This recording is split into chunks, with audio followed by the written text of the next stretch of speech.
Welcome to Math with Professor V. Here is your latest integral of the day, and this one's a bit of a doozy. Nothing impossible, especially if you're in Calc 2 and you've got down your integration techniques like by parts, trig, sub, etc. You should be able to do this one, but it's going to take you for a wild ride. So here we have the indefinite integral of x times arctan of x over 1 plus x squared quantity cubed dx. So go ahead, I recommend pause the video, try it on your own, and then follow along for the solution. So first thing I notice is I want to get rid of this arctan of x, right? However, just straight up u sub won't do the job because we've got 1 plus x squared, which is the derivative of arctan of x like that in the bottom, but it's cubed. And then I have this extra x, so that's not helping things. So what we need to do is by parts. I would say majority of the time, if you see an inverse trig function and it's not going to be straight up u sub, do by parts. So I'm going to let u be the inverse trig function, arctan of x, and then dv has to be everything else.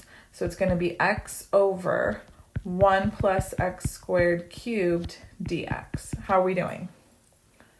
Okay, good. Then from here, pretty easy, we could figure out du, derivative of arctan of x, that's just 1 over 1 plus x squared dx. Don't forget the dx. And then to find v, I guess it kind of depends where you are in your calculus journey. Some of you might be able to find the antiderivative just mentally.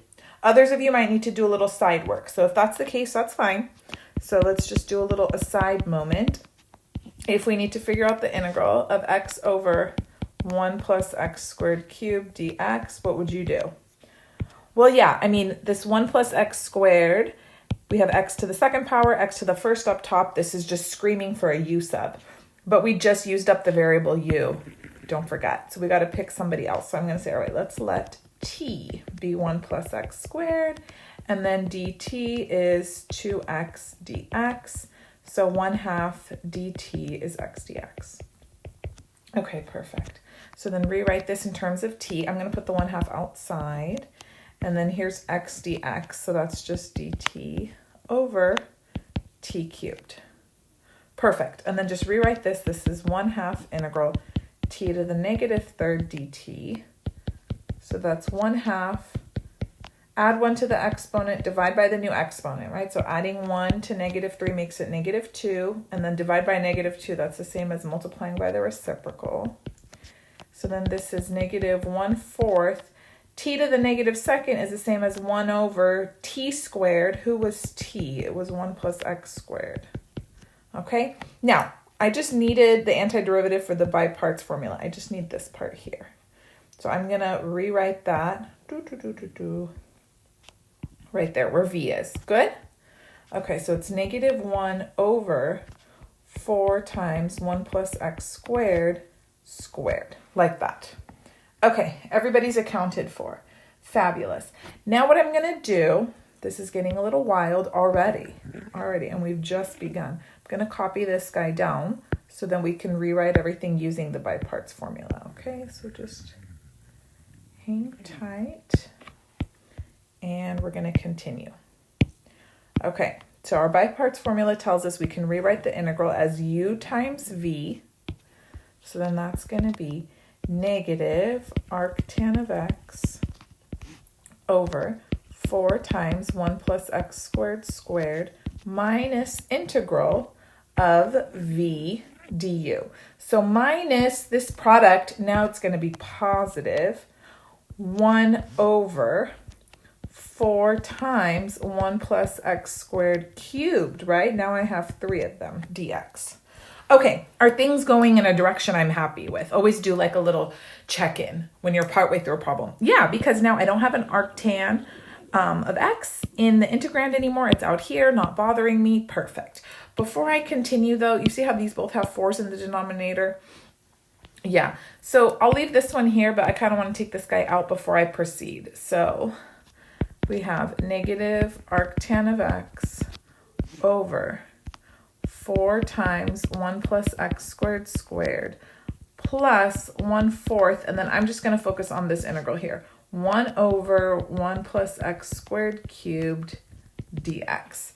So right now we're just going to leave everybody alone, put them on hold, and let's focus on this. Okay, so this is kind of like aside moment number 2. Oh no, look these asides. This is waiting for us, and then I'll reintroduce this later, okay? All right, great. On to the next. So how would you deal with this integral? Oh no, why couldn't there just be an x in the numerator? Then we could just u sub again. Oh, so what to do in this scenario? Yes, trig sub. So since we have constant plus variable quantity squared, we make the following substitution. We let x equal a. What's a? A is 1, because this is always a squared. So 1 tan theta. Okay, then find dx. So dx would be secant squared theta d theta. And now I'm going to rewrite this whole integral in terms of theta. Okay, so we've got integral 1 over 1 plus x squared. So 1 plus tan squared theta cubed times, and then instead of dx, we have all of this. Secant squared theta d theta. Okay, perfect. From here, remember, the whole point of doing trig sub is to use your Pythagorean identities to simplify the integrand. So 1 plus tan squared theta, that's secant squared theta, but then it's being cubed again. So then really that's secant, very good, to the 6th theta. And then you've got secant squared theta up top. So that's going to give you 1 over secant to the 4th theta, yes. But then who's that? That's cosine to the 4th theta, right? Okay. Now what do? When you have even powers of cosine or even powers of sine all by themselves, and there's no like odd man out, there's no extra sine theta to do a cute little u sub, what do? You have to bust out your half angle identities. So remember, cosine squared theta is 1/2 times 1 plus cosine 2 theta. There's several identities, right? Cosine squared theta is equal to 1 minus sine squared theta, but that's not going to help you integrate. This is the one that helps you integrate. But you might say, oh, Professor V, this is to the 4th, and this is for cosine squared theta. Yes, I know. So what do? We're going to square it, right? Because this is now equal to cosine to the 4th theta, cosine squared squared. Oh, okay. So when I square all of this, remember it has to distribute to the 1/2. So that's going to become 1/4. Let me take it out the integral.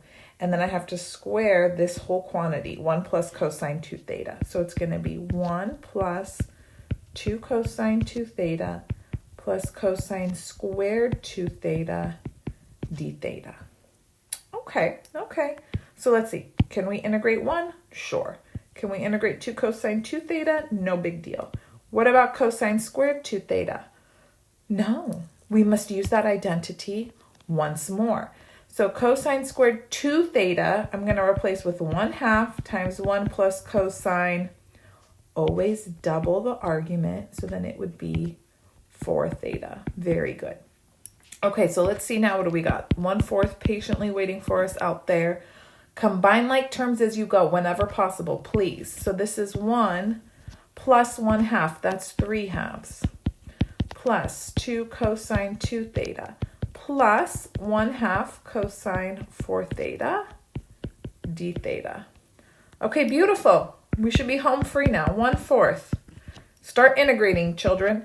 This is 3/2 theta plus, this would just be, yes, you're going to divide by 2 because of the 2 in front of the theta. So it would just be sine 2 theta plus, same thing here, 1/8 sine 4 theta plus c. Woohoo! Okay, now we want to go back to the original variable of the problem. How do we do that? We're going to make a triangle. However, the triangle is a theta triangle because we made the substitution let x equal tan theta. And if you notice right now, I have some 2 thetas and 4 thetas in my antiderivative. So I need to use all my double angle identities, get everything back to 1 theta before I can use my triangle, okay? So, oh yay, all the trig you must remember for all eternity. This is going to be 3/8 theta. I'm distributing the 1/4, okay? Then this is 1/4. Sine 2 theta is 2 sine theta cosine theta plus 1/4 times 1/8 is 1 over 32. Now, sine 4 theta is 2 sine 2 theta cosine 2 theta, right? Okay, so then I've got 2 times, not sine 2 theta. Let me already rewrite that as, I'm going to rewrite this as 2 sine theta cosine theta. And then cosine 2 theta, we'll use cosine squared theta minus sine squared theta. Plus C. Okay. Clean up just a wee bit more. I don't want anyone panicked. 3/8 theta plus 1/2 sine theta cosine theta plus 1/8, right? 8. Okay. Sine theta cosine theta cosine squared theta minus sine squared theta plus C. Okay, perfect. Now it's triangle time. Yes, remember we let x equal tangent theta, and tangent theta is ratio of opposite over adjacent side. So draw yourself a little triangle. Here's theta, opposite over adjacent. That means the hypotenuse would be square root 1 plus x squared. Okay, so use that triangle. So we have 3/8. When you have plain old theta, what we usually do is we go back to whatever the substitution was, and you use that inverse trig function to represent theta. So I would say arc tan of x. I mean, you could really use any inverse trig function, but by convention, we use the one that we trig subbed most of the time. Plus 1/2. Okay, now we come to our lovely handy dandy triangle. Sine theta is going to be ratio of opposite over hypotenuse. So that's going to be x over square root 1 plus x squared. Cosine theta 1 over square root 1 plus x squared plus 1/8 times sine theta cosine theta. I already have sine theta cosine theta. If I multiply them, it's already going to clean things up. It'll just be x over 1 plus x squared, right? No more square root. Beautiful.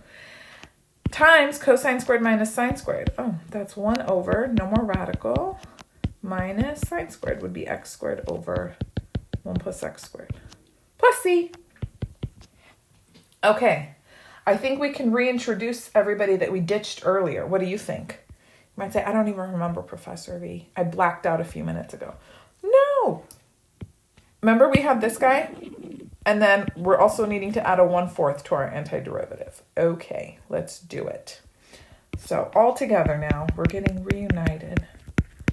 All together, we have negative arctan of x over, it was 4, 1 plus x squared squared, right? It sure was. Okay. And then we have 1/4 times all of this mess. We sure do. Okay, plus. So let me do the 1/4 as I go. That might be, I might regret it, but here we go. So 3 over 32 arctan of x plus x over 8, 1 plus x squared plus x times 1 minus x squared over 32, 1 plus x squared squared plus C. Okay, I'm feeling good. I'm feeling good. Do you? No, you don't feel good. Okay, that's fine. So from here, I would say we kind of can get a common denominator easily with this term, this term, this term. The only issue is, let's see, this is missing a 4 and a 1 plus x squared times 4 times 1 plus x squared. This is missing just an 8. Okay. All right, let's do this. So we've got negative 8 arctan of x plus, if I distribute, that'll be 4x plus 4x cubed plus x minus x cubed. All of that is over 32, 1 plus x squared squared. Yes. Plus 3 over 32 arctan of x plus C. And then we're almost there. We're almost there. Yes. Oh, look at us. We can combine like terms with such ease. This will be 3x cubed plus 5x minus 8 arctan of x over 32, 1 plus x squared squared, plus 3 over 32. Are we compelled to get a common denominator for this extra arctan of x at the end? I am not. I'm going to call it quits here, guys, and box this with pride. And let me know, how did you like this integral? Did you love it? Did you hate it? Do you feel slightly traumatized? Did you get it correct? Did you make any mistakes? Those are all very telling things. So anyways, I hope you enjoyed this integral of the day. Would I put this on a Calc 2 test? Absolutely not. They would all cry and probably take entirely too long to finish. But is it a good way to stretch your integration skills and make sure you can be precise and accurate? Absolutely. So don't forget to give the video a thumbs up. Comment down below how you did. If you took a different path, please let me know. And stay tuned for more integral of the day and calculus video lectures and whatnot on my YouTube channel. Don't forget to follow me on Instagram and TikTok, Math with Professor V. I love you guys so much. Bye.